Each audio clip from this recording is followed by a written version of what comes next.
하나님 말씀 보시겠습니다. 하나님 말씀 고린도후서 5장 18절 말씀 보시겠습니다. 고린도후서 5장 18절 말씀, 신약성경 제 성경으로는 291페이지입니다. 신약성경 291페이지 고린도후서 5장 18절 말씀 찾으셨으면 제가 봉독하겠습니다. 모든 것이 하나님께로서 났으며 그가 그리스도로 말미암아 우리를 자기와 화목하게 하시고 또 우리에게 화목하게 하는 직분을 주셨으니 아멘. 이 시간은 웨스트민스터 소교리 문답 우리 22번째 강의가 되겠습니다. 그리스도의 제사장 직분이라고 하는 부분을 살펴보도록 하겠습니다. 그리스도의 제사장 직분. 자, 우리 소교리 문답 제 25문 한번 살펴보겠습니다. 그리스도께서는 어떻게 제사장의 직분을 행하십니까? 우리를 만족시키고 우리를 하나님과 화목하게 하시며 우리를 위하여 항상 간구하심으로 제사장의 직분을 행하십니다. 예, 우리 다시 한번 우리 소교리 문답 우리 13문부터 우리 38문까지의 구조를 한번 보면 우리가 이제 23문부터 38문에 관계된 부분을 보고 있습니다. 예수 그리스도께서 이루신 결과는 무엇인가 하는 부분입니다.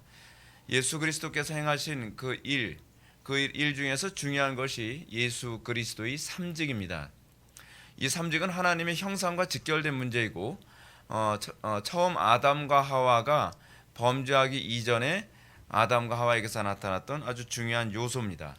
우리가 이 요소를 우리가 잘 이해를 하고 그리고 우리에게서 이 삼직이 정확하게 나타나는가를 우리가 살펴보아야만 하겠습니다. 우리 들어가기 한번 볼까요? 우리는 지난 시간에 예수 그리스도의 선지자 직분을 살펴봤습니다. 선지자 직분의 핵심은 하나님을 계시하는 데 있다고 했습니다. 하나님을 바르게 계시하지 않으면 구원이 발생할 수 없기 때문입니다.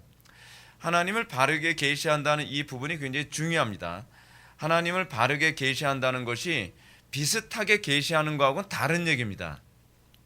여러분, 하나님을 바르게 계시하려면 우리의 힘으로 되지가 않습니다. 그러니까 예수 그리스도의 선지자 직분에서 예수님이 뭐라고 말씀하시죠? 나를 본즉 아버지를 보았느니라. 그것이 예수님의 선지자 직분입니다. 예수님의 선지자 직분으로서의 그 선지자직은 아버지를 정확하게 계시하는 데 있습니다. 근데 구원받은 하나님의 백성들 교회에게 하나님께서 선지자 직분이라고 하는 것을 또한 주셨습니다. 이것은 우리가 말씀 잘 전하면 되는 얘기가 아니에요. 우리가 이 선지자 직분을 오해하는 경향이 많이 있어요. 교리를 바르게 전하면 이게 선지자 직분 제대로 감당하는 거로 생각합니다. 그렇지가 않아요. 선지자 직분을 감당하는 것의 전제가 무엇이냐면 그리스도와 연합이에요. 그리스도와 연합해서 성령께서 그리스도를 통해 아버지를 드러내게 하시는 겁니다. 그러니까 이 정확하게 드러낸다고 하는 이 개념을 잘 이해하셔야만 하는데 그것이 뭐냐면 우리가 예수 그리스도를 드러내는 주체가 우리의 이성이 아니라 성령께서 우리를 사용하신 결과이어야 된다는 거예요. 이것이 우리의 선지자직이에요. 여러분, 강단 설교를 제가 단편적으로 한번 예를 들어 봅시다. 강단에서 여러분 하나님의 말씀이 바르게 증거되는 것은 교리만이 아닙니다. 물론 바른 교리를 사용하시죠. 바른 교리를 사용하세요.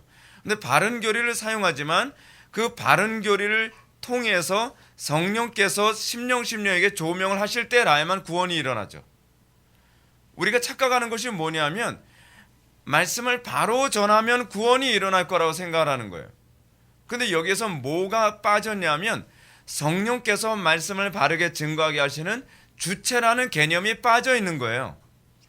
그러니까 자꾸 우리 개혁파 교회가 착각을 하고 있는 게 뭐냐면 열심히 성경을 연구하고 열심히 교리를 연구해서 열심히 교리만 잘 전하면 구원이 일어날 거라고 생각하는 거예요. 근데 그걸 제가 철학적으로 뭐라고 얘기했죠? 아리스토텔레스주의라고 얘기했죠. 그건 아리스토텔레스주의예요. 교리를 증거하는, 그러니까 하나님의 말씀을 바르게 증거하는 주체는 사람이 아니에요. 그 바르게 증거하시는 주체가 성령님이시죠. 자, 여러분들 데살로니가 전서에서 이런 말씀이 있습니다. 너희가 하나님의 말씀 들을 때 사람의 말로 듣지 아니하고 하나님의 음성으로 들었다. 여러분, 하나님의 음성으로 들었다라고 하는 이 개념은 좀 우리가 좀 다시 한번 생각해 볼 필요성이 있습니다. 그것이 뭐냐면 우리가 예레미야서 31장이라든지 고린도후서 3장 3절의 말씀처럼 하나님의 말씀이 우리의 신비에 새겨지는 것과 연결해서 이해해야 될 필요성이 있어요. 여러분들이 설교를 들을 때 그 설교가 그냥 지식으로 여러분들 들려지는 것이 여러분들 신비에 새겨지는 게 아닙니다. 여러분들이 하나님의 말씀을 들을 때 그것이 신적인 하나님의 음성으로 들리는 것이 여러분들의 신비에 새겨지는 거예요. 신비에 하나님의 말씀이 성령께서 새겼을 때 그것이 하나님의 음성으로 들리는 거거든요. 그 성령께서 우리의 심령에 신비에 새겼을 때 나타나는 특징이 뭐죠? 이게 묵상이 되는 거예요. 이것이 지워지지 않아요. 여러분, 성령으로 여러분 하나님의 음성을 접하게 됐을 때 여러분 어떻습니까? 그게 듣고 잊어먹어지지가 않죠. 듣고 쉽게 잊어먹어지는 이유가 무엇이냐면 이것이 지식으로 머물렀기 때문에 그래요. 그러니까 제가 여러분한테 계속 여러분한테 말씀드린 게 그거잖아요. 여러분들 구원받는 거 간단하다고 어떤 면에서 제가 말씀드렸죠. 어떻게 해요? 하나님의 말씀이 여러분들 심령에 각인되어지면 그 구원을 그때 시작이 일어나는 거예요. 여러분, 데살로니가 교회가 하나님의 말씀을 사람의 말로 듣지 않고 하나님의 음성으로 들으면서 나타나는 특징이 무엇이었다고 얘기했죠? 데살로니가 교회가 엄청난 박해 가운데서도 배도하는 사람들이 나타나질 않았어요. 그 사람들이 예수를 오래 믿은 사람이 아니에요. 바울이 그 데살로니가 지역에서 복음을 오래 전한 곳이 아니었단 말이에요. 이 박해가 너무 심하다 보니까 바울이 그 교회에서 데살로니가 지역에서 금방 쫓겨날 수밖에 없는, 제가 기억하는 6개월 안쪽밖에는 복음을 전하지 못하고 쫓겨난 상황이었거든요. 그럼에도 불구하고 복음을 많이 듣고 열심히 배운 사람들보다 훨씬 열매가 귀하죠. 그 이유가 뭐냐면 하나님의 말씀이 머리에 지성에 머무른 것이 아니라 하나님의 말씀이 우리의 신비에, 우리 본성에 각인됐기 때문에 그렇습니다. 그러니까 제가 여러분한테 지난 주일 낮 예배 때도 그런 말씀 드렸잖아요. 의지로 예수 믿는 거 아니라고요. 예수는 의지로 믿는 것이 아니라 믿음으로 믿는 거예요. 그 믿음으로 믿는다. 무슨 그 순환 논리처럼 들릴지 모르겠지만 믿음이라고 하는 것은 하나님의 선물이고 하나님께서 우리의 본성을 바꾸셔서 그것으로 우리가 나오는 것이 열매고 그것이 신앙이지, 그것이 내 의지 행동을 하게 되면 한계가 있죠. 박해를 받고 어려움 당하고 괴로움 당하면 포기하고 싶죠. 여러분 신앙생활 하면서 포기하고 싶을 때 많지 않습니까? 저도 수도 없이 있어요. 수도 없이.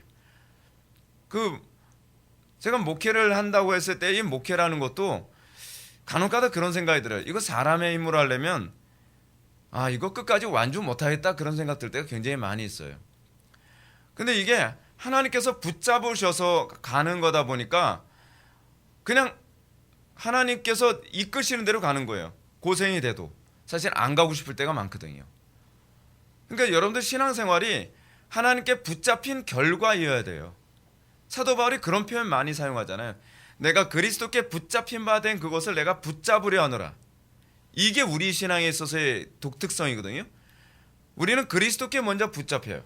그리고 우리는 붙잡힌 바 된 그것을 붙잡듯이 살아가는 거예요. 그것이 예수 믿는 거죠. 그것이 예수 믿는 거예요. 그 예수 그리스도의 선지자직이라고 했을 때 우리가 전도 열심히 한다, 그거 얘기하는 게 아니에요. 우리가 선지자직을 좀 잘 이해를 하셔야 돼요. 선지자가 여러분 하나님의 말씀을 증거할 때 지식으로 증거 안 하죠. 여러분 이걸 잘 기억하셔야 돼요. 선지자가 하나님의 말씀을 증거할 때 그가 하나님의 신에 감동해서 증거해요. 그 사람만이 참 선지자로 분류되어진다 그랬죠.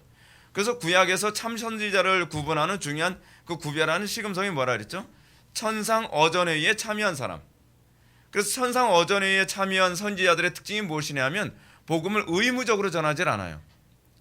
그러니까 예레미야가 그런 얘기 하잖아요. 내가 더 이상 주의 말씀을 증거하지 아니하리라 라고 하여도 내 마음이 불붙는 듯하여 증거하더라. 이게 선지자직에서 나타나는 독특성이에요. 그러니까 의무감이라든지, 그렇지 않으면 계산적으로 이렇게 하면 내가 뭔가 이익이 있다든지, 이렇게 하면 교회가 성장한다든지, 그런 식으로 복음을 전하는 게 아니에요. 선지자직은. 선지자직은 계산이 없어요. 자, 우리 선지자직과 관련해서 우리 요거 한번 좀 보고 넘어갑시다. 이사야서 6장을 한번 볼까요? 이사야서 6장에 보게 되면 선지자 이사야가 회심한 사건이 6장에 나오죠. 그러니까 회심 다음에 그 한번 보게 되면은 1절부터 이 성전에 관한 얘기가 나오고요. 그리고 5절을 보게 되면은 5절 한번 보겠습니다. 그때 내가 말하되 화로다 나여 망하게 되었도다. 나는 입술이 부정한 사람이요 나는 입술이 부정한 백성 중에 거주하면서 만군의 여호와이신 왕을 배웠음이로다 하였더라. 회심이 어떻게 일어나는지를 잘 보여주죠. 회심이 우리가 하나님을 만났다. 내가 인격적으로 주님을 만났다. 저는 사람들이 내가 주님을 인격적으로 만나서 구원받았어요 그러는데 그 인격적으로 만났다는 게 도대체 뭘 얘기하는 건지 좀 가까워서 좀 질문을 던지고 싶어요. 그런 소리를 되게 많이 하잖아요. 근데 내가 주님을 인격적으로 만나서 구원받았다라고 얘기하는 사람들 중에서 상당수가 중도에 배도한 사람들이 상당히 많거든요. 빌리 그레엄 같은 케이스는 이제 대표적인 케이스죠. 뭐 자기는 뭐 청년 때에 주님을 인격적으로 만났다고 하는데 도대체 인격적으로 만났다는 게 뭘 의미하는지 저는 그 사람들이 말하는 의도가 뭔지 잘 모르겠어요.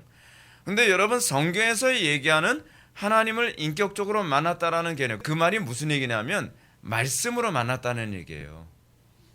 여러분 이 사실은 하나님의 인격이 드러나는 여러 가지 방식이 있는데 그 가운데 하나가 말씀이거든요.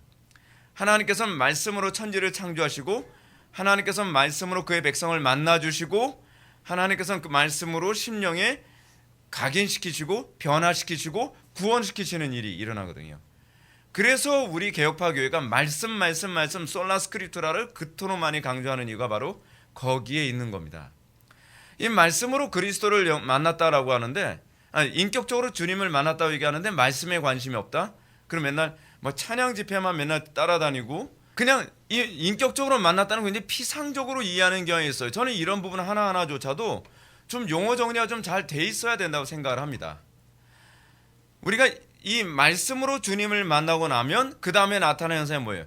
말씀 때문에 구원받았잖아요. 말씀으로 구원받았잖아요.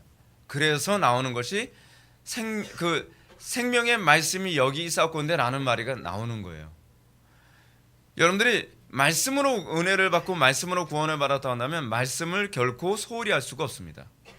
근데 그 말씀을 증거하는 구약의 선지자들이 어떻게 그 선지자직을 감당해요? 하나님께서 그를 만나주시고 그리고 그 만나주신 것을 근거로 해서 주의 말씀을 증거하죠. 여러분 예수님도 동일한 말씀을 하십니다. 나만이 하나님을 만났다는 거예요. 나만이 하나님을 배웠다라고 얘기하고 있죠. 그게 선지자직의 전형적인 특징이에요. 여러분 그렇다고 한다면 신약의 교회에게 있어서의 선지자직이 뭐로 나타나요? 거듭나야만 선지자직을 감당할 수 있는 거예요. 말씀으로 주님을 만나고 그 말씀 안에서 우리가 그 새로운 피조물 된 사람들만이 그리고 그리스도와 연합했을 때라야만 우리가 선지자직을 감당하는데 그 선지자직을 감당할 때 그리스도와 연합하여 그리스도께서 성령님과 우리 통해서 증거하시는 거죠. 그래서 우리가 이 선지자직에 나타나는 성도들에게서 뭘 우리가 접하게 됩니까? 그리스도의 향기를 보게 되는 거죠. 그래서 그리스도의 향기가 나타나지 않는다고 한다면 그에게서 선지자직이라고 하는 것을 얘기하면 곤란해요. 오늘날 이게 개념이 안 잡혀서 문제가 많이 발생하죠. 제가 무슨 얘기하려다 제가 이사야서로 넘어간지 그걸 깜빡 잊고 넘어가 버렸네요. 선지자에게 이 복음 증거에 대한 이 선지자직에 대한 소명을 받죠. 우리가 구원받을 때 구원받으면서 우리에게 뭐가 같이 와요? 소명의식이 같이 온다고 제가 말씀드렸죠. 이 이사야가 전형적인 케이스예요. 이사야는 중생과 동시에 소명의식을 받아요. 소명의식이 뭐죠? 8절 보면 주의 목소리를 들으니 주께서 이르실 때 내가 누구를 보내면 누가 우리를 위하여 갈고 하시니 그때 내가 이르되 내가 여기 있나이다 나를 보내서 하였더니 이게 소명의식이죠. 하나님의 심정을 느끼기 시작하죠. 우리가 회심하기 전에는 하나님의 탄식이 안 들려요. 설교자가 아무리 이 땅이 심각하다 교회가 이 지경이다 근데 뭐하고 있냐 그러면 저 사람 왜 저렇게 또 흥분해서 저러고 있냐 자꾸 그렇게 반응이 나오는데 진짜 회심이 딱 일어나고 나면 하나님의 심정이 느껴지기 시작하죠. 어느 정도요? 하나님 나 보내주십시오. 나 보내주십시오. 아골골짝 빈들에도 나 복음 들고 가겠습니다. 이 심정이 터져 나오기 시작하는 거예요. 그러니까 우리는 오늘날 상당수의 기독교인들이 어떻습니까? 편하게 예수 믿으려고 하죠. 하나님 나라가 어쨌든 우리는 그거와 관계없이 나만 편하게 신앙생활 하면 된다고 생각하죠. 이거는 회심한 사람들에게 나타날 수가 없는 일이에요. 회심한 사람들에게는 어떤 현상이 나타납니까?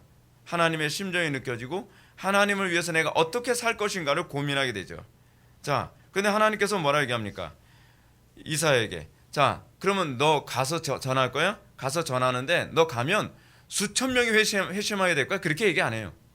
뭐라 얘기하냐면 9절, 여호와께서 이르시되 가서 이 백성에 이르기를 너희가 듣기는 들어도 깨닫지 못할 것이요 보기는 봐도 알지 못하려 하여 이 백성의 마음이 둔하게 되며 그들의 귀가 막히고 그들의 눈이 감기게 하라. 염려하건대 그들이 눈으로 보고 귀로 듣고 마음으로 깨닫고 다시 돌아와 고침을 받을까 하노라 하시기로 내가 이르되 주여 어느 때까지니까 했더니 성읍들은 황폐하여 주민이 없으며 가옥들은 사람이 없고 그 토지는 황폐하게 되며 뭐 이렇게 얘기하고 있어요. 이사야의 사명이 뭐예요? 말씀 증거하고 멸망받는 명분을 만들기 위한 소명이에요. 선지자 이사야의 사명은요, 회심이 아니에요. 우리는 설교자의 사명이 회심에만 있다고 생각하는 경향이 상당히 많이 있어요. 그렇지 않아요. 여러분, 설교자의 사명이 얼마나 좀 비운적 사명인지 아십니까? 제가 이제 목회하면서 되게 많이 느끼는 게 바로 그거예요. 설교를 통해서 회심하는 사람도 나타나지만 설교를 통해서 마음이 더 강팍해지는 사람들이 많이 있어요. 그래서 하나님께서 그 사람을 심판할 때에 심판할 명분이 되는 거죠. 그것이 여러분 성경신학 배우다 보면 나오는 얘기예요. 선지자직이 가지고 있는 또 다른 특징 중에 하나가 죄인들의 마음을 강팍하게 하는 것. 왜냐하면 그것이 심판은 이거든요. 하나님께서 죄인들을 심판하시는 전형적인 방법 중에 하나가 뭐냐면 죄인들의 마음을 강팍하게 하는 거예요. 그래서 10절 보면 그 얘기가 나오잖아요. 선지자가 복음을 증거해서 어떻게 해요? 마음을 둔하게 하며 그들의 귀가 막히고 그들의 눈이 감기게 하라. 염려하건대 그들이 눈으로 보고 귀로 듣고 마음으로 깨닫고 다시 돌아와 고침을 받을까 하노라. 이것이 선지자직이에요. 선지자직. 그래서 여러분 모세의 사역이 어떻습니까? 모세가 하나님의 말씀을 증거하면 증거할수록 파라오가 점점 마음이 강팍해지죠.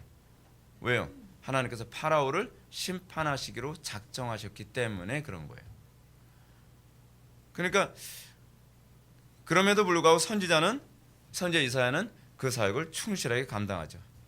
그래서 좀 더 보면 마찬가지로 교회가 예수 그리스도의 선지자 직분에 참여한다고 할 때에 교회는 그리스도와 연합하여 하나님을 불신 세계에 증거하는 것으로 나타나야 합니다.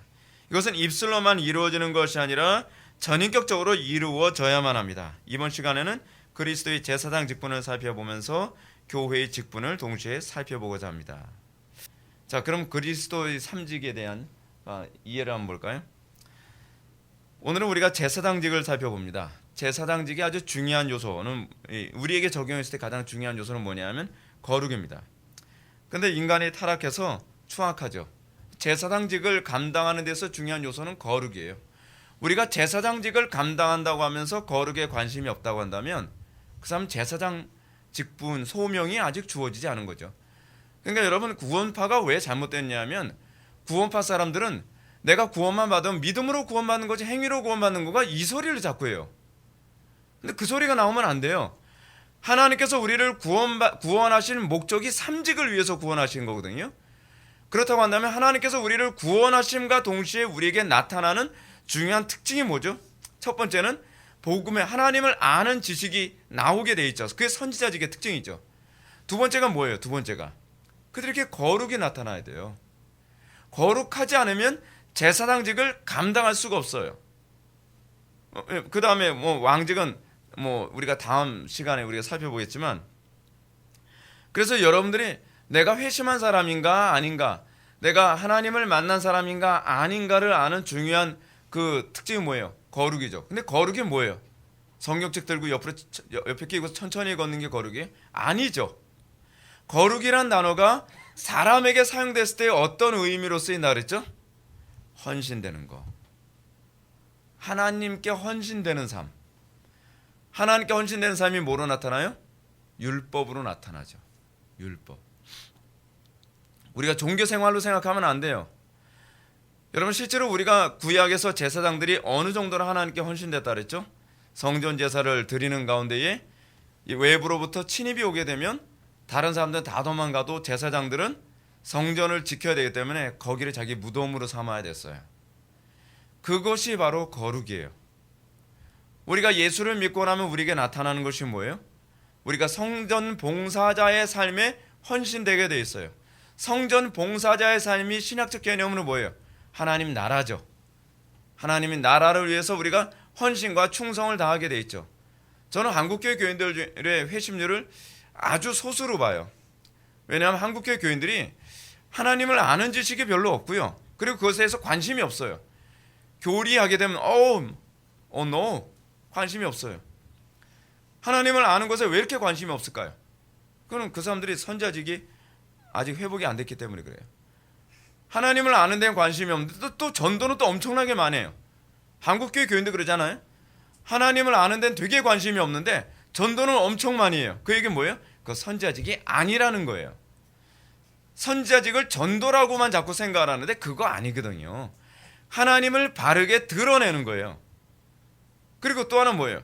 우리가 구원받았다고 한다면 우리가 하나님께 성전 봉사자, 즉 예배자의 삶에 충성을 다하게 돼 있거든요. 예배자의 삶. 우리가 공적 예배와 삶의 예배로 우리가 구분할 수 있죠. 공적 예배는 어떻게 해요? 우리가 공예배에서 하나님의 말씀이 내 마음에 새겨지는 작업이 이 공적 예배에서 일어나죠. 하나님의 말씀이 매번 예배 때마다 내 마음판에 새겨지고 나면 그냥 살 수 있어요? 없어요? 못 살죠. 그 말씀대로 살지 않으면 그 말씀이 내 속에서 강권함이 나오게 되죠. 그러면 그 말씀대로 살아가는 가운데에 가정을 경작하고 사회를 경작하고 한 시대 내가 몸담고 있는 그 영역을 경작하는 일이 생기죠. 그걸 우리가 뭐라 그랬어요? 그 경작하는 행위를 예배라고 얘기했죠. 그게 예배죠. 우리 삶의 영역에 경작이 일어나려면 뭐부터 경작이 일어나요? 말씀을 통해 내 마음부터 경작이 일어나는 거예요. 내 마음이 말씀으로 경작이 안 되는데 어디 가서 무슨 경작을 하겠어요? 그래서 공적 예배와 삶의 예배는 불가분리해요. 내 삶 속에서 하나님의 말씀으로 날마다 경작되는 일이 말씀을 통해서 일어나야죠. 여러분, 공적 예배 통해서 하나님의 말씀이 여러분들의 마음을 어떻게 경작합니까? 내가 굉장히 의로운 줄 알았는데 의롭지 않다는 것을 성령께서 드러내시죠. 내가 잘못 알고 있다는 걸 성령께서 드러내시죠. 성령께서 나의 교만함을 드러내시죠. 성령께서 나의 악함을 드러내시죠. 성령께서 나의 어리석음을 드러내시죠. 그 말씀으로 성령께서 내 심령을 경작하시는 거 아닌가요? 그렇게 경작되고 나면 그 경작된 심령이 밖에 나서 그냥 있을 수가 없잖아요. 그렇잖아요. 오늘날 한국교회가 왜 사회가 개혁이 안 되느냐? 그건 예배 때문에 그래요. 공적 예배 가운데 말씀을 통해 성도들의 심령이 경작이 안 일어나요. 마음이 강팍해요. 하나님의 말씀에 아무런 변화가 없어요. 내가 교만한 존재인데 겸손해지고, 내가 강팍한 존재인데 부드러워지고, 내가 이 게으른 존재인데 부지런해지는 그런 경작이 내 심령이 예배 가운데 일어나고, 이것이 내 삶 속으로 돌아가서 내가 만나는 모든 사람들 가운데 내가 고집이 너무 심했다, 내가 교만했다, 내가 완악했다라고 하는 이 경작의 삶이, 그리고 내가 불의를 보고 내가 침묵했다라고 하는 것에 대한 경작의 삶이, 또는 죄인 줄 모르고 죄를 진 것에 대한 경작의 삶이 삶 속에서 일어나는 것이죠. 왜냐하면 공적 예배에서 그것이 다 폭로되고 드러나고 경작이 됐기 때문에 그런 거예요. 공적 예배가 여러분 살지 않으면 여러분들 절대로 삶의 경작 안 일어납니다. 제가 그래서 자꾸 의지 사용하려고 애쓰지 말라 그러잖아요. 하나님의 말씀이 여러분들 심령을 후벼 파서 하나님의 말씀이 여러분들 심령에 경작이 먼저 일어나야 돼요. 그게 신령과 진정으로 예배하는 거 아닙니까? 신령과 진정으로. 신령과 진정. 지금 뭐라고 보냈겠죠? 영과 진리로. 그 영이 뭐 성령이냐, 그렇지 않으면 우리의 영이냐, 그런 부분에 대한 해석적 논의가 있긴 하지만 제가 보기에는 성령이라고 봐요. 성령과 말씀으로 내 심령의 경작이 일어나면 여러분 공적 예배에서 어떤 현상이 나타나죠? 주여 나는 죄인이로소이다. 선지자 이사야 같은 그런 그 말이 나오지 않나요? 뭐라고요? 화로다 나여 망하게 되었도다. 나는 입술이 부정한 사람이요 나는 입술이 부정한 백성 중에 거주하면서 만군의 여호와신 왕을 배웠음이로다.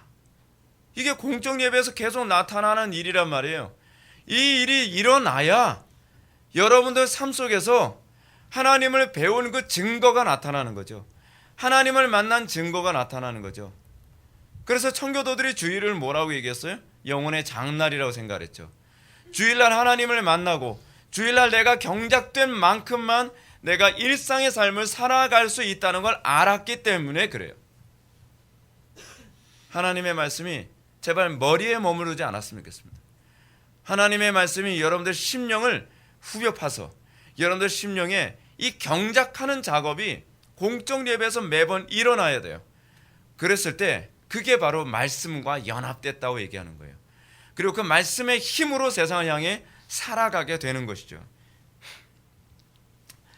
하여간 제사장 삶을 보게 되면 뭐 아론과 그의 가족, 뭐 희생제사, 그 자신을 바친 그리스도께서 자신을 바쳤죠. 그리고 우리도 사도 바울이 로마서 12장 1절에서 얘기하는 것처럼 너희 몸을 하나님이 기뻐하시는 거룩한 산 제사로 제물로 living sacrifice 산 제물로 희생으로 바쳐라. 예, 이것이 너희가 드릴 영적 예배니라. 그렇죠? 그런 예배를 집례하는 날마다 뭐예요? 여러분들의 삶을 하나님께 헌신하는 예배 집례자. 하나님께 헌신하지 않는다고 하는 것은 제사장적 삶을 살지 않는다는 거죠. 예배의 삶이 없다는 거죠. 예배가 뭐예요? 나를 하나님 앞에 희생물로 날마다 제물로 드리는 삶을 살아가는, 이게 영적 예배죠. 우리에게 이 영적 예배가 나타나는 거예요. 그게 바로 예배자라는 겁니다. 그걸 다른 말로 또 성례의 올바른 집행 뭐 이렇게 또 얘기할 수 있겠죠. 자, 그럼 한번 인간 본위의 문제를 한번 볼까요? 인간은 처음 창조됐을 때 거룩하게 창조됐습니다. 그러나 인간이 뱀의 유혹으로 타락함으로 말미암아 인간과 하나님과의 관계는 단절된 관계가 될 수밖에 없죠. 인간과 하나님과의 관계 단절은 곧 영원한 사망을 의미했습니다. 영원한 사망이라는 것은 단순히 육신의 죽음만을 의미하는 것이 아니라 사망이 전 인격적으로 왕노릇하게 되었음을 의미합니다. 그러므로 인간이 사망으로부터 구원을 받기 위해서는 하나님과 화해하는 일이 절대적으로 중요하죠. 그죠? 그러면 하나님과 관계 회복을 위한 제사와 성전에 관한 부분 한번 보겠습니다. 율법을 좇아 거의 모든 물건이 피로써 정결하게 되나니 피 흘림이 없은즉 사함이 없느니라. 여러분, 이 제사의 문제가 굉장히 중요합니다. 하나님과의 관계 회복을 위해서 피의 제사가 꼭 필요합니다. 왜냐하면 피 흘림이 없이는 사함이 없기 때문이죠. 죽을 죄인이 생명을 얻기 위해서는 그 생명을 얻기 위해서는 생명으로 대가를 치러야 된다는 얘기입니다. 피라는 말은 항상 구약에서 생명이라는 의미로 이해됩니다. 그래서 피를 먹지 말라라고 얘기를 하는데 구약에서요, 피 먹지 말라는 것은 생명이기 때문이다 라고 얘기하고 있죠. 제사장들은 이런 대속의 제사를 통해서 하나님과 이스라엘 백성을 화해시키는 일을 했습니다. 이것은 예수 그리스도의 대속의 예표죠. 그러니까 우리가 구원을 받은 것은 뭐예요? 예수 그리스도께서 생명을 대가로 지불하심으로 우리가 생명을 얻게 되었다라는 얘기입니다.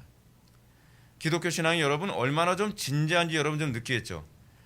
기독교 신앙이라고 하는 것은요, 사실은 목숨을 건 겁니다. 전 기독교 신앙생활에 대해서 좀 진지해졌으면 좋겠다는 생각을 좀 자꾸 강조하고 싶어요. 오늘날 기독교는 어떻습니까? 좀 굉장히 강단이 좀 쇼맨십이 좀 심해졌죠. 사람들한테 인기를 끌어야 되고, 그리고 더 많은 사람들이 예배당에 참석하도록 하기 위해서 예배가 어떻게 해야 돼요? 지루하지 않아야 되겠죠. 그리고 예배가 사람들한테 자꾸 즐겁고 가벼워져야 된다라는 생각이 많이 들죠. 그리고 간혹 가다가 어떤 사람들은 이런 얘기합니다. 우리 교회 오게 되면 이 교회 예배는 너무 엄숙한 것 같아요. 엄숙한 게 문제가 되나요? 우리는 오늘날 예배가 어때야 된다고 생각하죠? 축제 예배해야 된다는 거예요.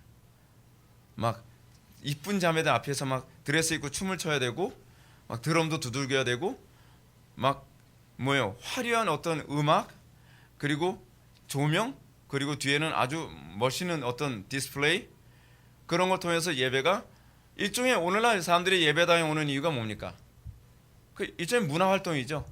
그리고 의자도 어떤 의자예요? 극장식 의자. 굉장히 좋은. 그래서 여러분, 옛날에 제가 학교 다닐 때 교회 성장학을 배웠었는데, 교회 성장학에서 세들백 교회 릭 워런이 뭐라고 얘기하냐면, 교회가 성장하기 위해서는 이러이러한 요건이 있어야 된다. 음악은 약간 비트가 빨라야 되고요. 그리고 조명은 살짝 좀 밝아야 되고, 그리고 실내 온도는 18도 정도의 온도를 유지해 줘야 되며, 뭐 그런 거. 근데 여러분, 그게 성경적인가요? 그런 식으로 따지면 카타콤은 빵점이죠. 그렇죠? 생각해 보세요. 그렇잖아요. 카타콤에서 누가 온도 조절해 줍니까? 그렇잖아요. 햇빛이 밝아요? 아니요, 어두워요. 그래서 카타콤의 순교자, 여러분들 그 책 보신 분들은 여러분 아시겠지만, 카타콤에 들어갔더니 사람들이 햇빛을 못 봐서 얼굴이 다 하얗게 굉장히 창백해져 있었더라라고 그런 얘기도 나옵니다. 그런 또 좌석이 좋아요? 이 말도 안 되는 소리를 하고 있어요. 근데 많은 많은 목회자들이 거기에 환호하죠. 그렇지. 세들백 교회가 그렇게 성장했다. 성장했죠.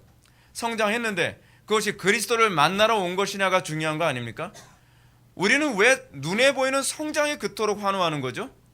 중요한 건 그들이 그리스도를 만나느냐, 그들이 그리스도의 관심을 가지고 예배당에 왔느냐가 중요한 거 아니에요? 생명의 말씀이 여기 있었건데 우리가 어디로 가오리까가 아니라, 저들이 나를 따른 것은 떡을 먹고 배부른 까닭이라. 떡 먹고 배불러서 따라온 사람들이 더 많았습니까? 아니면 생명의 말씀이 사모가 돼서 따른 사람이 더 많았습니까? 떡을 먹고 배부른 까닭 때문에 따른 사람이었잖아요. 간혹가다 우리나라 사람들이 얼마나 논리적 비약이 심하냐면요, 이단성의 짙은 교회에 대해서 비판을 하면 이런 얘기합니다. 목사님, 그래도 그 교회는요 몇만 명이 모이는데요, 아니 그게 어떻게 이 복음이 진리이냐를 입증하는 근거가 돼요? 이거야말로 궤변 아닌가요? 그렇게 논리적 비약이 심하면요, 저도 막 굉장히 혼란스러워요. 비약이 너무 심하니까 도대체 어디서부터 얘기해줘야 될지 모르겠는 거예요. 그러니까 헛웃음만 자꾸 나오죠. 아니 사람들이 많이 모였다는 것과 그 말씀이 진리라는 것이 도대체 어떻게 상관관계가 있다는 거죠? 그럼 그 사람이 이렇게 얘기합니다. 성령의 역사가 아니고서는 그럴 수가 없잖아요 라고 얘기해요. 또 비약. 아니 성령의 역사는 그러면 모든 사람들을 다 구원받아야 된다고 하는 그런 보편구원론을 얘기하고 있는 건가요, 이 사람은? 아니 그럼 예수님은 성령의 능력이 부족해서 2만 명 되는 사람, 5천 명이라 했잖아요. 5천 명에 플러스 알파가 되면 어린애와 여자들을 포함하면 대략 한 2만 명으로 봐서 제가 2만 명이라고 말씀드리는 거예요. 제가 2만 명이라면 성경에도 없는 2만 명 그 얘기할까 봐 제가 하는 소리예요. 이 2만 명이란 되는 사람들이 예수님 곁을 떠났어요. 그리고 예수님은 뭔가요? 실패한 설교자인가요? 성령이 별로 충만하지 않아서 그런가요? 기껏 남은 게 몇 명 남았죠? 제자들. 대략 한 12명 정도 되지 않았을까? 그렇지 않으면 다른 제자들까지 포함한다고 해도 한번 많이 쳐줍시다. 한 50여 명. 그러면 예수님의 목회 사역은 실패한 거냔 말이에요. 아니 왜 우리는 성경적으로 생각을 하지 않죠? 왜 우리는 합리적으로 생각을 하지 않죠? 적어도 성경적 합리성. 그러니까 이단에 자꾸 넘어가는 거예요. 그렇게 생각이 없으니까. 소위 실용성 가지고 얘기하는 거잖아요. 아무리 가치가, 그러니까 많은 사람들이 사기 칠 때 이렇게 하잖아요. 어떤 사람이 사기를 치려고 했을 때 소위 분위기 잡는 사람들 있죠. 바람잡이라고. 바람돌이 말고 바람잡이. 바람잡이들이 한 2, 30명이 웅성웅성해서 모이면 사람들 그러잖아요. 거기 뭐가 있나 보네 하면서 쳐다보잖아요. 그러면서 거기서 그 한 사람을 위해서 사기를 치죠. 그런 식의 사기를 당하고 있다는 걸 왜 모르냔 말이에요. 왜?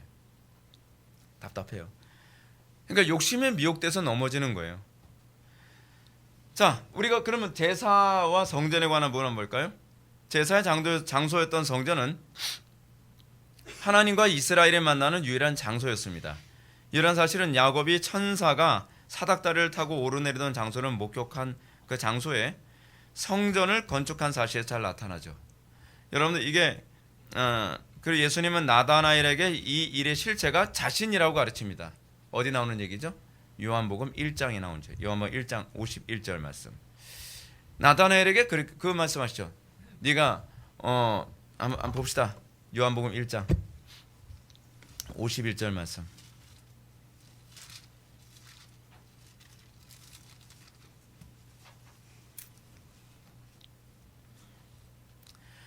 예수님께서 나다나엘에게 그러지 않습니까? 나다나엘이 나사렛에서 무슨 선한 것이 날 게 있겠냐라고 얘기해서 안 오려고 하는 걸 빌립이 데리고 왔잖아요. 빌립이 데려오는데 빌립이 너를 부르기 전에 내가 무화과 나무 아래 있을 때에 보았노라 라고 하니까 화들짝 놀래죠. 화들짝 놀라는 거예요. 이거 가지고 놀라니? 자식, 이거 가지고 놀란다니. 그러면서 예수님이 뭐라고 말씀하세요? 진실로 너희에게 이르노니 하늘이 열리고 하나님의 사자들이 인자 위에 오르락내락하는 것을 보리라. 여러분, 이 부분이요, 창세기 28장 12절부터 14절의 말씀을 보게 되면 어떤 식으로 되어 있냐면 사닥다리가 있고 천사가 오르락내리락 하는데요, 그 오르락내리락 하는 장면 한번 봅시다. 좀 더 자세히 볼 필요성이 있어요. 창세기 28장 12절부터 14절 말씀 한번 보시기 바랍니다. 28장 12절부터 14절 말씀. 꿈에 본즉 사닥다리가 땅 위에 서 있는데 그 꼭대기가 하늘에 닿았고, 또 본즉 하나님의 사자들이 그 위에서 오르락내리락하고, 또 본즉 여호와께서 그 위에 서서 이르시되, 맨 위에 누가 있죠? 여호와께서 그 위에 서서 이르시는 장면이 나와요. 이게 바로 예수 그리스도를 예표하는 거죠. 네. 나는 여호와니 너희 조부 아브라함의 하나님의 이삭의 하나님의 하나님이라. 내가 놓여놓은 땅을 내가 너와 내 자손에게 주리니. 이 언약을 다시 상기시키죠. 그렇죠? 그러면서 예수님이 뭐라고 말씀하세요? 내가 바로 유일한 문이다 라고 얘기하는 게 바로 이렇게 되는 겁니다. 하나님께로 갈 수 있는 유일한 길, 사닥다리이기도 하지만 그분이 바로 여호와 하나님이시죠. 그래서 예수님만이 유일한 구원자 되심을 이 니고데모에게 이 사건, 이 사닥다리 사건을 통해서 설명해 주고 있는 것입니다. 그래서 제사장은 언약 백성인 이스라엘이 하나님께로 나아가도록 돕는 중보자 역할을 했죠. 제사장의 역할이 뭐예요? 죄 문제를 해결해서 하나님께로 나아갈 수 있는 일종의 사닥다리 역할을 하는 것이 제사장 역할이죠. 그래서 예수님의 사역이 뭐예요? 예수님의 사역, 중보자 사역이죠. 중보자 사역. 아버지께로 나아갈 수 있는 유일한 사닥다리 역할을 하는 것이 바로 예수님의 사역이죠. 그죠? 그래서 성전이 있다고 하더라도 제사장이 없으면 아버지께로 나아갈 수가 없는 현상이 나타나는 거죠. 그렇죠? 그래서 제사장이 타락하면 다 끝나는 거예요. 제가 여러분한테 말씀드렸죠. 왕직이 더 중요해요? 선지자직이 더 중요해요? 제사장직이 더 중요해요? 우리가 겉으로 보기에는 어떻게 보면 왕직이 제일 중요해 보이죠. 왕이 그러니까 우리 식으로 한번 따져봅시다. 삼권 분립을 얘기했을 때요, 여러분, 행정부가 중요해요? 사법부가 더 중요해요? 입법부가 더 중요해요? 사실은 입법부가 더 중요해요. 어떤 법을 제정하느냐가 여러분, 법을 제정하면 그 제정한 걸 기초로 해서 행정부가 행동을 하는 거예요. 행정부가 그 실행기관이잖아요. 실행기관. 그리고 그 입법하는 법이 합법적이냐 맞느냐, 그 입법한 법을 기초로 해서 판결을 내린단 말이에요. 그러니까 법을 만드는 기관이 제일 무서운 기관이라는 거죠. 근데 여러분, 그런 기관이 근데 우리가 겉으로 보기에는 행정부가 제일 세 보이잖아요. 근데 이 법치국가의 입장에서 봤을 땐 사실은 그렇지는 않아요. 자, 근데 중요한 건 왕직, 제사장직, 선지자직에서도 그래요. 여기서 하나님과의 관계 여부를 결정하는 건 사실은 제사장직이거든요. 제사장직이 등한시되면 하나님과의 관계가 다 깨져요. 하나님과의 관계가 다 깨지면 그 다음엔 어떤 현상이 나타나요? 자동적으로 이스라엘 백성들이 강팍해져요. 이스라엘 백성들이 강팍해지면 어떤 현상이 나타나요? 선지자를 때려 죽여요. 이스라엘 백성들이 강팍해지면 그 가운데서 하나님께서 진노하셔서 불의한 사람을 왕으로 세워요. 이거 굉장히 중요한 문제예요. 왜 잘못된 왕이 자꾸 세워지냐? 그것은 제사장직을 감당해야 될 교회가 그 역할 못해서 그런 거란 말이죠. 탓은 왕이 잘못이 아니에요. 대통령의 문제가 아니란 말이에요. 교회가 교회로서의 역할, 교회가 제사장으로서의 역할을 못하니까 그런단 말이에요. 그런데 정신을 못 차려요. 예배 회복을 중요시하지 않아요. 여러분, 겉으로 보기에는 여러분 제사장직이 별로 효용이 있어 보여요, 없어 보여요? 그냥 종교행위처럼 보이잖아요. 별 볼 일 없어 보이잖아요. 근데 핵심 그 심장은 거기 있다니까요. 여러분들 공적 예배 별 볼 일 없어 보이잖아요. 공적 예배. 지금 예배하게 생겼습니까? 뭐 이런. 언젠가 어떤 교회에서는 제가 그 바자회 안 가고 바자회 시간에 청년부 예배를 양보하니까 전 그짓 못하겠습니다. 전 예배를 먼저 지켜야 됩니다. 그랬더니 그것 때문에 어떤 장로님이 저를 예배 시간에 불러내서 하는 얘기가, 전사님 지금 이게 안 보입니까? 뭐가요? 그랬더니 아니 교회 집사님들이 지금 바자회 끝나고 이거 철수하느라고 지금 일하고 있는데 청년들은 앉아서 예배나 드리고, 아니 장로님 예배나라고 말씀하셨습니까? 제가 꼭지가 확 돌겠더라고요. 예배나래요. 심장을 도려내고서 심장이나 라고 얘기해요. 심장 아프다고 죽나? 죽죠. 이거의 중요성조차도 모르는 인간들이 교회 직분자가 돼가지고서 교회를 휘두르고 있으니 교회가 이 지경 되는 거 아닙니까? 그덕에 가자마자 제가 다른 여러 장로님들하고 원수져 가지고서 아주 고생 좀 했는데 개념이 없는 거예요. 개념이. 여러분, 이 삼직 중에서 제일 중요한 게 사실은 제가 보기엔 그래요. 제사장직이에요. 제사장직을 통해서 하나님과 이 죄 문제가 해결이 안 되니까 모든 게 다 꼬이는 거예요. 그래서 여러분 뒤에서 보게 되면 이사야서에서도 그렇고 예레미야서에서도 그렇고 예언서에서 보게 되면 말라기에서도 그렇고요. 하나님께서 이스라엘 백성들에게 호통치고 야단치는 게 뭐예요? 그들의 죄악에 대한 문제도 반드시 언급하지만 가장 먼저 언급하는 것이 뭐냐면 제사예요. 너희들이 제사를 그따위로 들여가지고서 어디 하나님의 진노를 풀어달라고 얘기하냐고 얘기하잖아요. 지금 우리의 문제는 그거예요. 우리의 문제는 예배의 문제예요. 한국교회의 문제는 예배의 문제란 말이에요. 근데 예배가 뭔지를 몰라요. 예배를 통해서 회심이 일어나거든요. 예배를 통해서 부흥이 일어나거든요. 예배를 통해서 죄인이 의인으로 바뀌는 현상이 나타나거든요. 근데 예배를 무시해버리니까 하나님과의 관계가 다 틀어져서 하나님의 임재도 사라지고 온통 나라가 아수라장 돼가는 거죠. 진단을 잘못하고 있는 거예요. 우리는 엉뚱한 걸 막고 엉뚱한 걸 개혁하려고 애를 쓰고 있어요. 예배라고 하는 본질을 개혁하지 못하고서 다른 거 아무리 개혁해봐야 소용이 없습니다. 그렇잖아요. 근원을 막는 방법은 예배의 회복밖에 없어요. 여러분 가정 문제 여러분 해결하는 건 뭐로 해결하겠어요?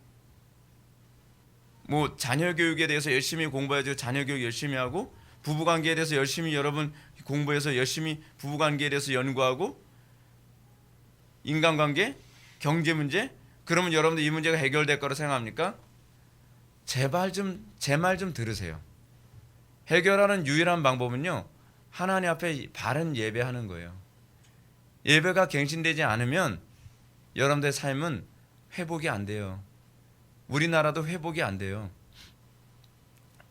근데 사람들은 이게 별로 피부에 와닿지 않으니까 이 중요성을 모른단 말이에요. 답답하죠. 이사야서 2장 2절 보면 중보자 없이 인위적으로 구원을 추구한 인류에 관해서 한번 봅시다.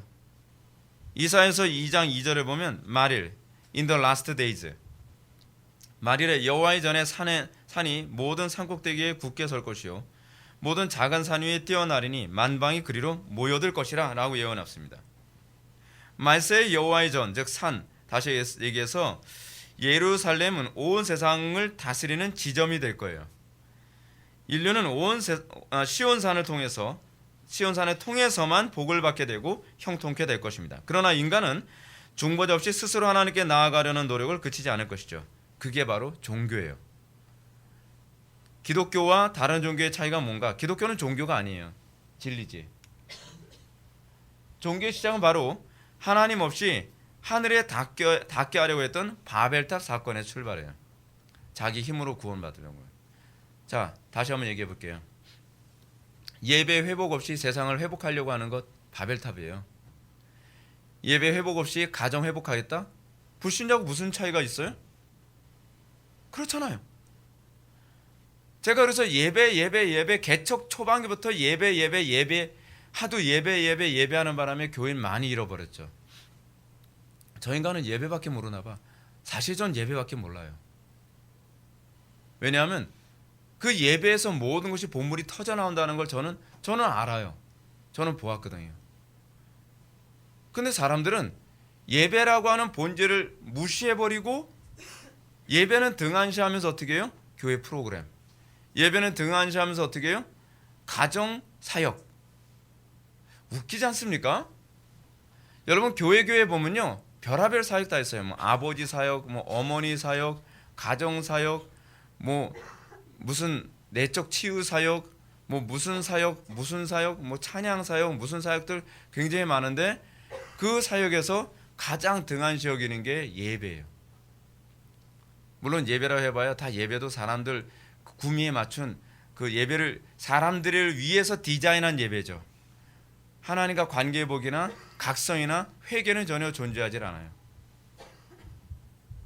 그래서 상당수의 교회들이 흥미로운 건 그 교회가 유지되어지고 그 교회가 계속 성장하는 요인이 무엇인가를 진단해 보면 예배가 거의 아니라는 거예요. 주변 것들이죠. 관계, 그 전도, 그렇지 않으면 프로그램, 이런 것들이 교회 성장의 중요한 요소로 작용하고 있다는 거예요. 그럼 그게 뭐죠? 종교죠. 그건 종교예요, 여러분. 제가 우리 교회 지체들 어려움 있으면 여러분 어떻습니까? 대부분 목사들이 여러분들 문제 있으면 문제 해결하는데 초점 맞춰주면 좋아하잖아요. 근데 저는 그렇지가 않아요. 저는 여러분들 문제 해결이 아니라 문제를 통해서 하나님을 만나게 하는 게 저는 저의 직무라고 생각을 해요. 그게 제가 생각하는 목사로서의 직무예요. 근데 그것이 사람들을 힘들게 만들죠. 아니 목사님, 저는 주님을 만나는 게 아니라니까요. 저는 문제 해결이라니까요. 근데 저는 그렇지 않아요. 저는 여러분들의 가정이 회복되는 게 먼저가 아니에요. 저는 여러분들의 인간관계 회복되는 게 먼저가 아니에요. 저는 여러분들의 가정의 경제 문제 해결되는 게 먼저가 아니라고 저는 생각을 해요. 저는 여러분들의 건강 문제 해결되는 게 먼저라고 저는 생각하지 않아요. 죄송하지만. 그래서 목회를 지지를 못하지만. 저는 무엇이 먼저라고 생각하는지 아십니까? 하나님과 관계 회복이 저는 먼저라고 생각을 해요. 하나님과 관계 회복이 되면 이 모든 것이 더하여지겠죠. 근데 문제 해결이 먼저가 되면, 여러분들 문제만 해결되면 그 다음부터는 신앙생활을 등한시해요. 그게 우상이거든요. 참 목회도 저처럼 바보같이 하는 사람이 없는 거 아닌가 하는 생각이 좀 많이 듭니다. 자, 소결의 문답 제22문은 예수 그리스도의 제사장 직분은 세 가지로 언급합니다. 첫째, 그리스도께서는 단번에 자신을 제물로 드려 하나님의 공의를 만족시키고 라고 하는 부분이죠. 이게 이제 여러분들 소결의 문답에 나오는 앞부분이죠. 예수 그리스도의 제사장 직분은 단번에 자신을 제물로 드리는 사역이었습니다. 그리고 그렇게 해서 하나님의 공의를 만족시키죠. 왜 공의를 만족시키죠? 그 심판은 우리가 받아야 됐기 때문에. 그래서 하나님께서 그 공의를 만족시키죠. 그리스도의 피 흘림은 하나님의 공의를 만족시키기 위한 것이었습니다. 하나님의 공의를 만족시키는 피 흘림은 오로지 예수 그리스도의 피 흘림뿐이죠. 왜요? 의인은 예수님밖에 없기 때문에 그래요. 예수님의 피만이 우리의 불의를 대속할 수 있는 유일한 가치가 있는 피거든요. 아울러 이 제사는 단번에 자신을 드렸죠. 제가 왜 이 얘기를 우리 소개를 문제에서 왜 이 부분을 강조하느냐면 로마 가톨릭에서는 제사를 미사 때마다 하거든요. 미사 때마다 예수님을 죽이는 거예요. 그래서 미사에 참석하지 않으면 구원받는데 지장이 있다고 얘기하죠. 굉장히 잘못된 거죠. 자, 두 번째로 예수님의 제사장 직분은 우리를 하나님과 화목하게 하심이 있다고 합니다. 하나님과 화목하게 하는 것이 바로 구원이죠. 하나님과 화목하는 것이란 죄로부터 자유로워하는 것입니다. 이것이 구원이라는 사실은 메시아 이름이 예수, 즉 자기 백성을 저희 죄에서 구원할 자이라는 사실에 잘 나타나죠. 구원의 개념이 이거예요. 죄에서 구원할 자, 죄로부터 구원함을 받는 것, 죄로부터 자유함을 얻는 것. 자, 이것과 관련해서 제가 여러분한테 이 말씀 드려볼게요. 여러분 예수 믿고 죄로부터 자유로워졌나요? 그리고 여러분들 예수 믿고 난 이후에 하나님 내 게으름으로부터 자유함을 얻기 원합니다. 기도하면 그런 것이 하나씩 자유롭게 되나요? 하나님 나의 교만함으로부터 자유함을 얻기 원합니다. 전제는 그거죠. 그 죄에 대한 혐오가 먼저 오고, 그리고 제가 자꾸 여러분한테 그 얘기하는 거잖아요. 기도했는데 효력 있냔 말이에요. 기도하면서 여러분 기도한 그 효력, 그 증거가 나타나냐 말이에요. 안 나타나면 왜 안 나타나는지 여러분 점검하셔야 되는 거 아닌가요? 기도를 해도 달라지는 게 없고 안 해도 달라지는 게 없어요. 예배를 잘 드려도 달라지는 게 없고 예배를 잘 못 드려도 달라지는 게 없어요. 여러분, 그럼 여러분은 뭐죠? 로이드 존스 목사님이 이런 얘기 하십니다. 여러분, 제가 여러분한테 교리를 증거하는 이유는 이것입니다. 교리의 궁극적 관심사는 효력입니다. 여러분, 우리가 왜 교리를 배우죠? 그 교리가 나의 삶에 무슨 관계가 있느냐에 관심을 가져야 되잖아요. 매일 기도하는데 왜 우리는 기도의 효력이 나타나지 않죠? 그 문제는 여러분들이 기도의 힘으로 살고 있지 않다는 얘기죠. 그러니까 여러분들이 기도의 효력이 안 나타나면 애간장 타서 못 견뎌야 돼요. 그러니까 제가 가끔가다 여러분들을 보면 제가 좀 안쓰러운 게 뭐냐면 저보다 너무 잘나서 좀 탈인 것 같아요. 저는 너무 부족한 게 많아서 하나님께서 긍휼을 베풀지 않으면 미칠 것 같아요. 너무 부족한 게 많아서. 그래서 이 은혜 아니면 강단에서 버벅대질 않나, 은혜가 아니면 공부했던 것도 하나도 기억도 안 나지 않나, 은혜가 아니면 목회를 계속할 의지나 감정 컨트롤도 안 되지 않나. 그러니까 저는 개인적으로 그래서 기도해요. 제가 너무 한심해서, 제가 너무 부족하니까. 근데 여러분들은 별로 한심하지 않으니까, 워낙 탁월하다 보니까 기도를 안 해도 여러분들 그렇게 사시는 것 같은데, 저는 그게 복은 아니라고 생각이 들어요. 그것이 저는 안타깝다고 생각이 들어요. 신자의 삶은 죄인들을 하나님과 화목하기 위해 힘쓰는 것으로 나타나야 한다.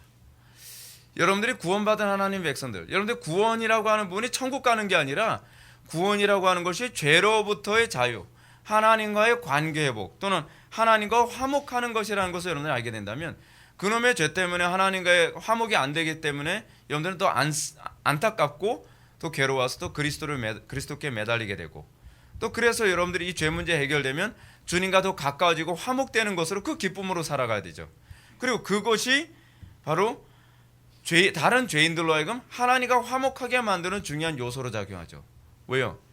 사람들이 여러분들한테 그런 질문하면 어떻게 하실 거예요? 나도 예수 믿으면 죄로부터 자유로워질 수 있나요? 난 보장 못하지. 나도 자유롭지 않은데. 그렇게 얘기하실 거예요? 그럼 전도가 어떻게 돼요? 목사님, 우린 전도 그렇게 안 해요. 어떻게 전도하죠? 우리 교회 오면 빵 줘. 우리 교회 오면 뭐 드라이 줘.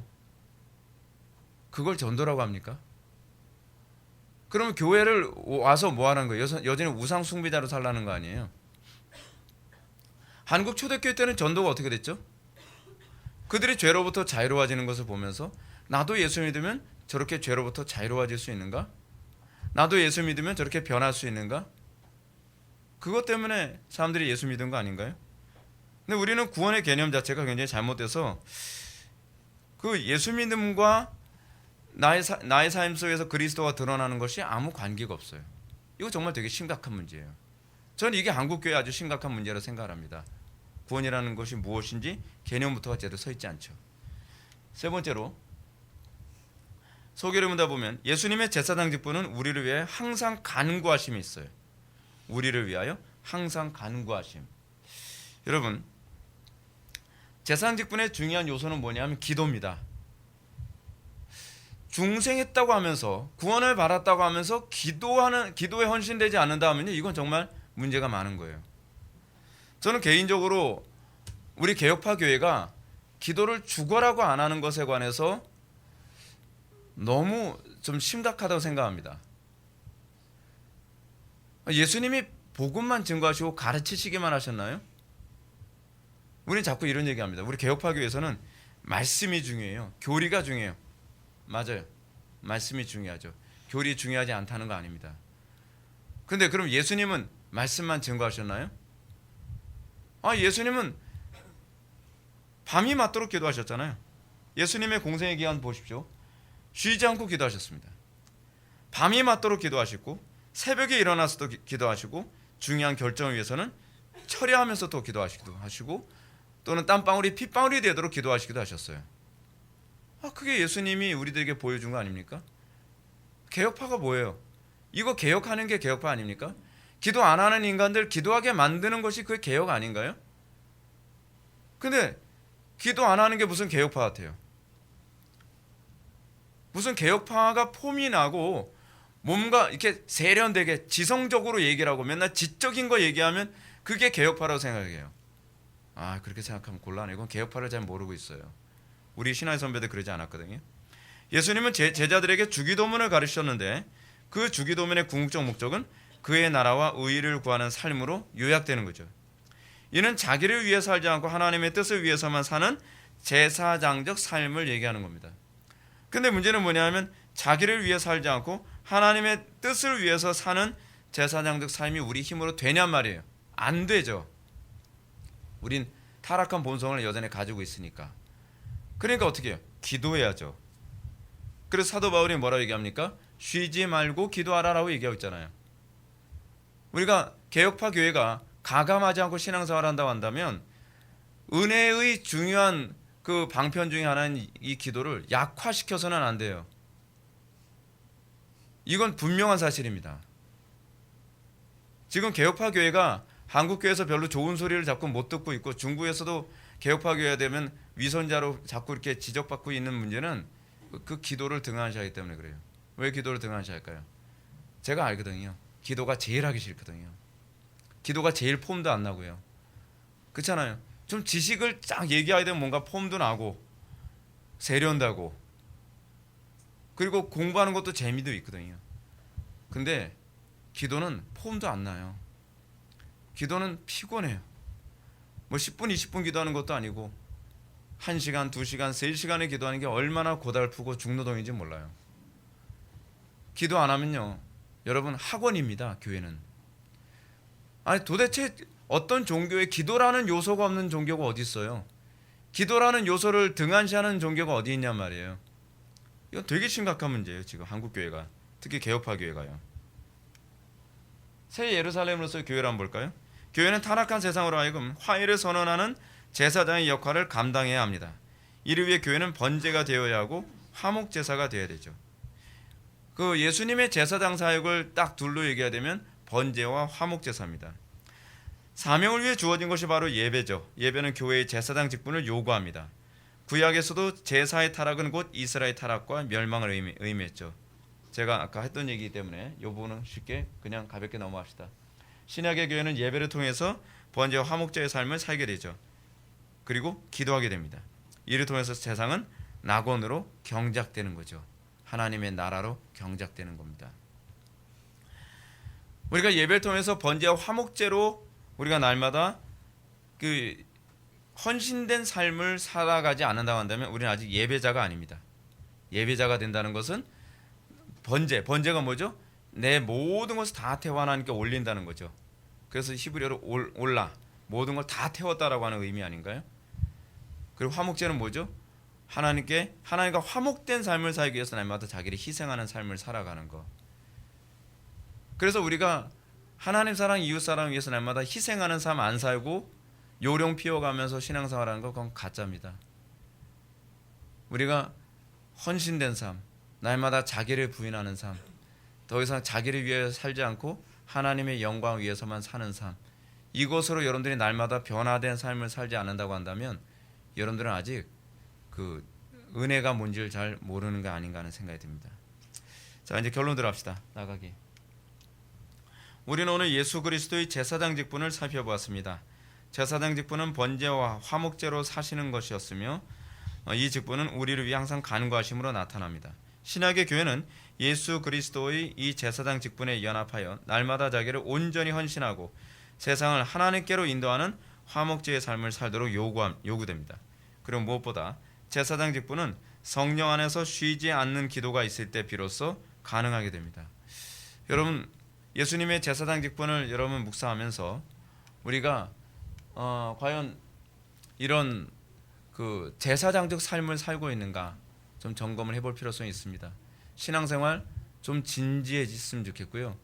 신앙생활 단 한 번도 하나님의 그 이름에 그 훼손이 되는 그런 예배가 되지 않도록 우리가 좀 헌신되는 삶을 살았으면 좋겠습니다. 기도하시겠습니다.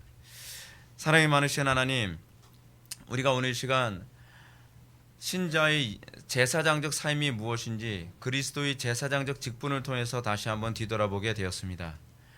우리가 날마다 하나님의 이름에 합당한 그 예배를 올려드리고 하나님을 영화롭게 하며 하나님을 경외하는 삶을 살기를 원합니다. 우리 심령 속에 있는 모든 불경건함을 주님께서 제거하여 주시고 삶 속에서 하나님의 말씀에 붙잡힌 바 되어 우리가 어디를 가든지 하나님의 영광을 선명하게 드러나는 그런 제사장적 삶을 살게 하여 주옵소서. 예수님의 거룩하신 이름으로 기도드립나이다. 아멘.